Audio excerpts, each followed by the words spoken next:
बिजिरसालिया जिबायदि मोनसे पेटिशन होदोंमोन बिनि सायाव जे बियो बर' कसारि नङा नाथाय बिथांनि सार्टिफिकेटआ बर' कसारिनि मुङै दङमोन गतिके बे सासे नंखाय माखासे माने मा होनो बिदिखौ कागज पाति होनानै बे गावखौनो बर' कसारि साजायनानै बे सार्टिफिकेटखौ दिहुनना लादों आरो बेबायदि बियो राजखान्थियारि भाबै क'क्राझार लकसभायाव माने MP जादों ओंखायनो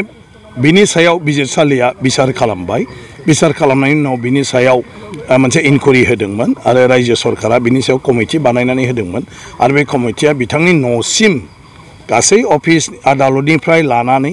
गामिनि मानसिखौ साखि आरो बिनि न'खरावबो गासिबखौबो सोंहैजोबनानै बेयो फोरमान जादों जे बिथाङा बर' कसारि नङा बिथाङा कस आरो सरू कस होननाय बे बिथांनि माने जिथु न'खर फोलेर बियो माने ट्राइबेल सारियाव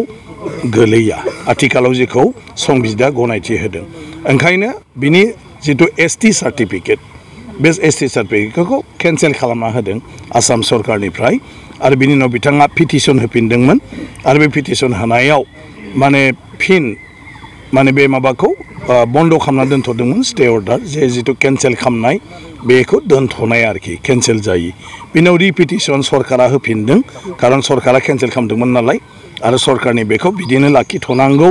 केन्सेल खालामथ'नो मोना बा आगोलाव जेरै दं बिदिनो थानांगौ बिदिमोन नाथाय सरकारा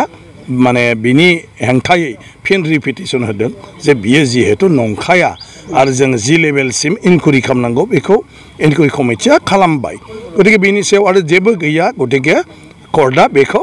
माने बोखांनानै लानांगौ आरो बिथांखौ जि केन्सेल खालामदों बेखौ गनायथि होनांगौ बिनि उनाव कर्टआ फिन बेखौ नायबिजिरफिननानै बिथांनि जिथु अर्डारमोन जे दोनथ'नाय स्थगित अर्डार केन्सेल खालामनायखौ बेखौ उथायनानै होफिनबाय आरो बेखौ उथायनानै होनाय लोगो लोगो फिन बेखौ जिथु केन्सेल खालामनाय माने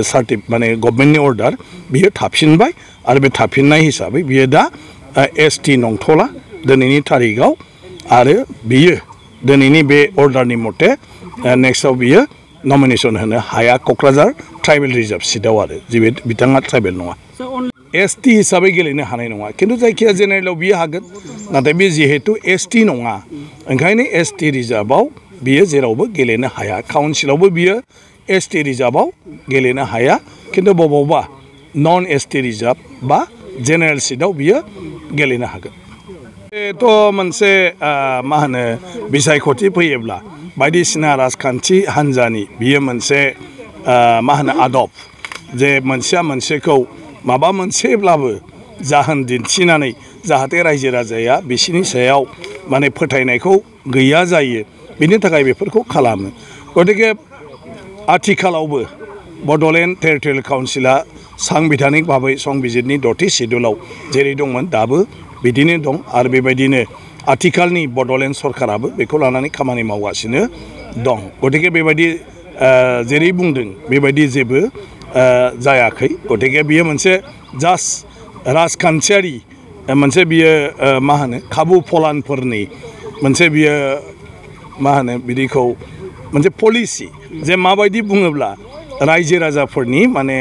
साननाय हनायखौ गावसिनि फारसे लांनो हायो आरो दा सलायबाय थानाय सोरबा राजखान्थि हान्जानि फारसे मोनसे गोरोन्थि साननाय आरो गाज्रि मोननाय लाबोनो हायो बे मोनसे रन कौशल बर'आव मा होनगोन माने नोङो आदब खायदा आरो BJPया थोंजोङैथ' नेसनेल पलिसियाथ' बिदि गैया जिहेतु बर'आ आसामाव दं बा नागालेण्डआव दं बा मेघालयआव दं मायाव दं एसे ओमफ्राय आसामावनो गुबैयै दं दा दिनै बिदि थोंजोङै बुंनो थाङोब्ला BJP हान्जाया दिनै बर'फोरनि दिनैनि जिथु जौगाखांनाय बे खालि BJPनि थाखायनो मानो होननानै बुङोब्ला नाय दिनै BJPया 2003 मायथाइयाव BLTजों आसाम सरकारजों आरो सेन्ट्रेल जयैनो जि गोरोबथा खालामदों बे गोरोबथा खालामनायनि जुनैसो दिनै बड'लेण्ड टेरिटरियेल काउन्सिला दाजादों दानि बिटिआरआ दाजादों आरो BJPनि थाखायसो 6थि सिडुलनि गेजेरजों संबिधानिक भाबै दिनै बे बड'लेण्ड ओनसोलखौ जौगाखांनायनि थाखाय बर'फोरनो बे गोहोखौ होदों जेराव जों एसेम्ब्लिनि गेजेरजों जोंनो होनाय 40टा डिपार्टमेन्टनि सायाव आयेन दानानै जों बायदिसिना खामानि मावनो हायो आरो दिनै बे बड'लेण्ड ओनसोलाव दिनै गासिबो सेन्ट्रेलनि जा स्टेटनि दा आरो जोंनि बिटिसि गावनि जेसेबां स्किमफोर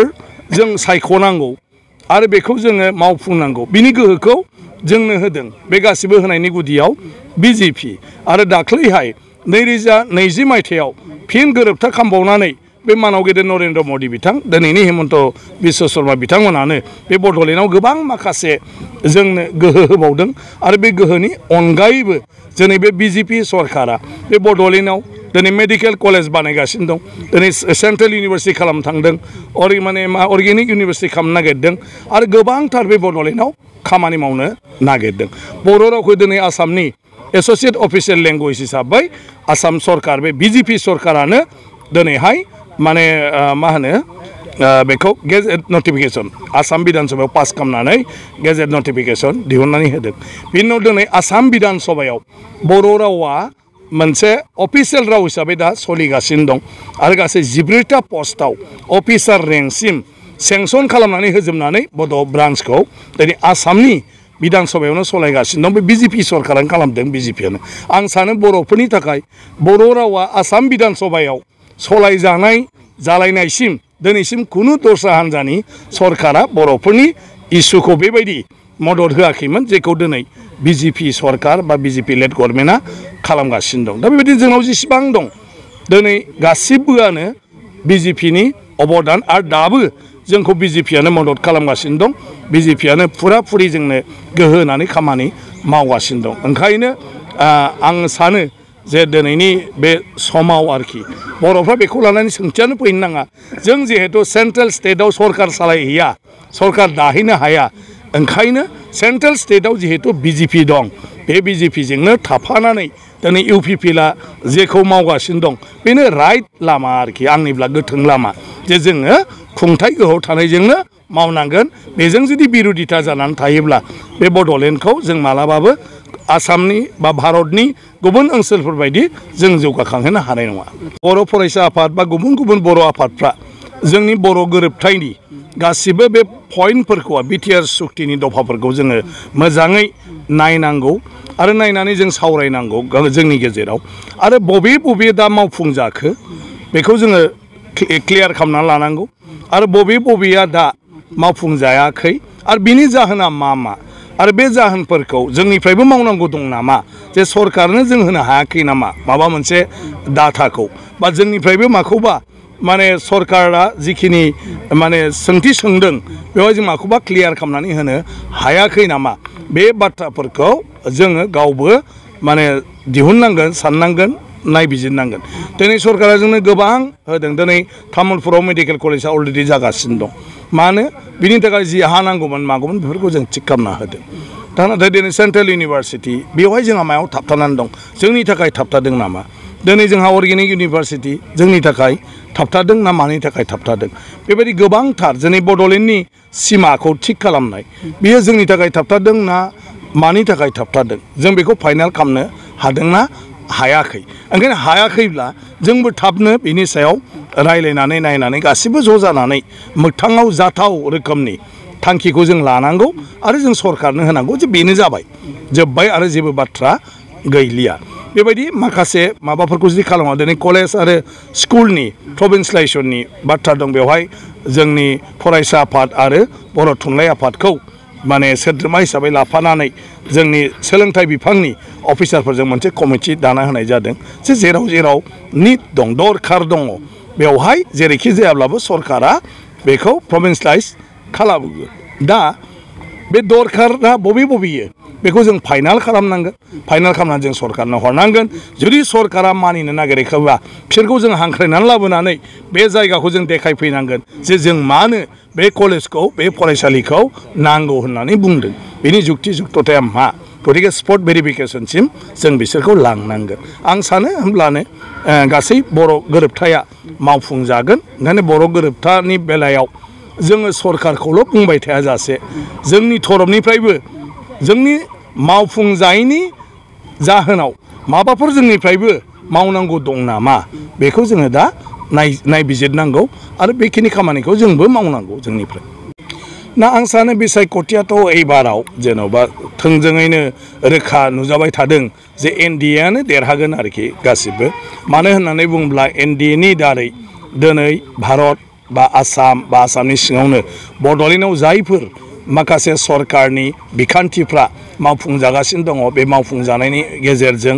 जोंनि ओनसोलफ्रा जौगाखांदों आरो बयनिबो गावनि व्यक्तिगत जिउआवबो मदद जानाय रोखोमै गोबां माखासे सरकारनि स्किमफोर मोननो हादों आरो बे स्किमफोर मोननायजों जोंनि रायजो राजाफ्रा बयबो खुब खुसि गोजोन आरो बे हिसाबै बेबायदि सरकारखौनो थाबाय थानांगौ होननानै गोबाङानो बुंदों आरो फिनबाव मदि सरकार बेखौनो बयबो बुंबाय थादों दा दिनैहाय मदि बिथांनि दैदेननायाव बा हिमन्त बिश्व शर्मा बिथांनि दैदेननाय आरो बिटिसिआवबो मानगोनां प्रमद बर' बिथांनि दैदेननायाव दिनैहाय माने गासिबो बिथिङावनो माखासे जौगासारनायनि हाबाफारिया जानानै खामानि जागासिनो दं आरो बेखौनो रायजोआ निस्सय लुबैयो अरायबो आरो बे हिसाबै रायजो राजाया जाय सरकारा मोजां खामानि मावगासिनो दंखायो बिसोरजों थागोन ओंखायनो सेन्ट्रेलाव फिन मदियानो फैफिननांगौनि थाखाय दिनै एनडिएनि जि बिजाथि दिनै बिटिसि एरियायाव दरं उदालगुरियाव बिजेपिनि माने जिथु केन्डिडेट जोंहा दिलीप सयखिया आरो क'क्राझार लकसभा समस्तियाव जोंहा इउपिपिएलनि केन्डिडेट जि जयन्त बसुमतारी आं सानो गोबां भटजों बिथांमोनहा देरहानाया रोखा बा बिथांमोननो रायजो राजाया भट होगोन बेखौ आङो नुदों दिनैनि दिनाव आरोखि बेखौ ओरैनो बुंनांगौनि थाखाय बुङो गोबाङानो नाथाय बे समाव बिथाङा गोबां जायगायाव गिदिंदों खिन्थु बयनावबो सौहैस'वा गतिके मानाव गेदेर दुर्गादास बर' बिथाङाबो गावनि समस्तियावनो बे सौहैजोबाखै नाथाय दिलीप सयखियाथ' लकसभा समस्ति बेसेबांबा गुवार जायगा बबेथिंबा थाङोबा बबेथिंबा थालाङो आरो सासे एमपिनि खामानिया जाहैबाय पार्लियामेन्टआव जिथु आयेन दानाय बेवहाय बाहागो लानाय बिनि बादै बिनि एमपि फान्डखौ लानानै बियो जिखिनि खामानि मावनो हायो बिनि बादै बाखि खामानिया स्टेट गभर्नमेन्टनि आरो बिटिसि गभर्नमेन्टनि ओंखायनो बेवहाय रायजो राजाजों थानानै खामानि मावनायनि बांसिन बिबानानो जाहैबाय एमएलए आरो एमसिएलएफोरनि गतिके एमएलए एमसिएलएफ्रा बेखौ मोजाङैनो मावगासिनो दं ओंखायनो दिलीप सयखिया बिथाङा एनडिएनि केन्डिडेट नाथाय एनडिएनि जायफोर एमसिएलएफोर दं एमएलए दं जेरै जोंबो दं आरो बिसिडिसि फोरनि मानसिफोर दं बिसोर गासिबो रायजोखौ नायगासिनो दं रायजोनि खामानि मावगासिनो दं आरो बिनि जुनैनो रायजो राजाया दिलीप सयखिया मालाबा पाबा सौहैदोंब्लाबो सौहैयाखैब्लाबो दिलीप सयखियानि जानानै जायफोर सुबुङा दायित्व लादों बे सुबुंखौ सानफ्रोमबो जिहेतु मोनबोदों खैफोद आफोद गतिके बिसोरनि थाखायनो भट होगोन जेरै नरेन्द्र मदिनि मुङैनो बयबो भट होनो नागिरदों जे बिथाङा दिनै सेन्ट्रेलनिफ्राय जायफोर बिखान्थि लानानै बयनोबो रेशन कार्ड बयनोबो आयुष्मान कार्ड बयनोबो माने दिनै जोंनि चिफ मिनिस्टारा अरुणोदय होनाय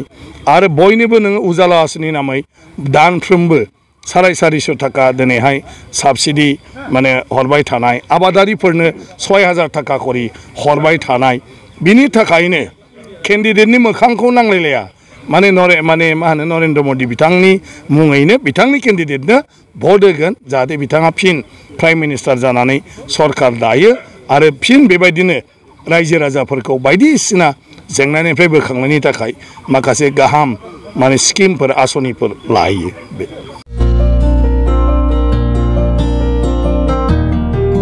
उदालगुरि नोगोरनि संकरदेव मिशन हाई स्कुलनि साखाथियाव थानाय रेगिरेगां दख'ना गलायाव लफाय एफएनएफ महर ब्रेन्ड बिबार ब्रेन्ड आर'नाइ ब्रेन्ड जुरिपान माथानि बायदि बायदि रोखोमनि दख'ना आर'नाइ ब्लाउस फालि आरो बर'नि साबसिन हामसिन आगरनि जिफोरखौ हलसेल आरो रिटेल मोन्नैबो बेसेनाव बायनो हागोन बेनि थाखाय नोंथाङा 7896313108 एबा